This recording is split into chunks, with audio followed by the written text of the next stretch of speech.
Moi, je suis originaire de Wellington et mon vécu n'est pas tout à fait comme celui-là d'Elva. J'ai commencé à apprendre l'anglais déjà quand j'avais 5 ans, parce que le village de Wellington est bilingue. Il y avait des anglophones, des francophones. Alors pour nous, les jeunes de ce village-là, on apprenait les deux langues. Et pour moi, mon identité acadienne m'est arrivée un peu plus tard qu'Elva. C'est sûr que j'ai toujours été à l'école en français, au primaire et à l'école évangéline.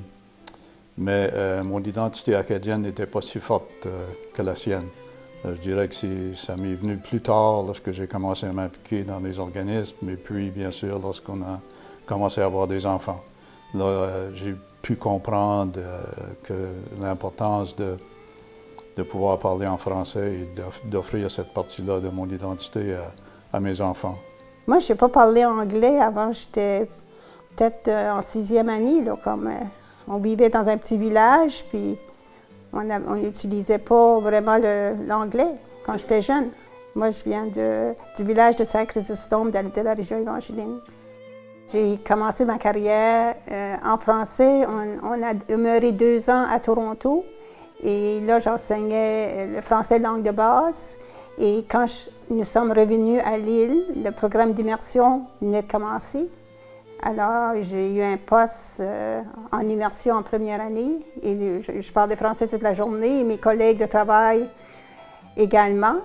Et puis là, ensuite, j'ai arrêté d'enseigner pour 10 ans. Quand je suis revenue, là, je suis revenue à l'école française. Alors, moi, j'ai toujours travaillé en français. Les jeunes aujourd'hui ont beaucoup plus d'opportunités que nous. Quand j'ai commencé ma carrière en 1975, il y avait très peu de postes ici au fédéral. Les anciens combattants n'étaient pas ici. Avec le gouvernement provincial, il n'y avait aucun poste bilingue dans le temps. Tandis que maintenant, vous savez, ça a complètement changé.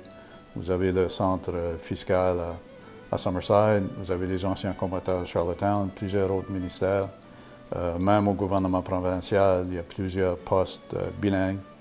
Et je sais que même dans le secteur privé, il y a des entreprises qui cherchent des gens qui ont une capacité dans les 2 langues aussi. Et moi, parce que j'ai été enseignante, pour les jeunes, le message leur dirait, faites des efforts de vous exprimer en français à chaque fois que vous avez la chance.